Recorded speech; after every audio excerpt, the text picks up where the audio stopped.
the words PC name is invalid might imply the nullity of the name you are trying to input into the naming field.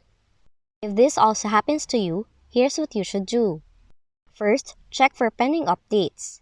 To check for updates on your PC, go to Settings, click on Windows Update, select Check for Updates, and your computer will detect and update all the necessary updates.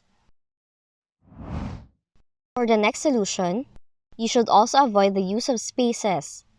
So what you will need to do is to look back over the name you intended to use and ensure it meets the character specifications. And doing otherwise will necessarily make it impossible to rename your PC.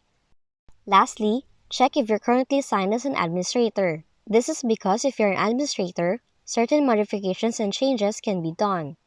So to check on it, click on the user icon from the Start menu, click Change Account Settings, and you will now see the current status of your account beneath your profile details in the top left corner of your screen. And that's how to fix the following error code in your Windows 11 computer. If you found this video helpful, kindly like and subscribe. You may also click and turn on the notification bell so you can be notified from whenever we release new videos.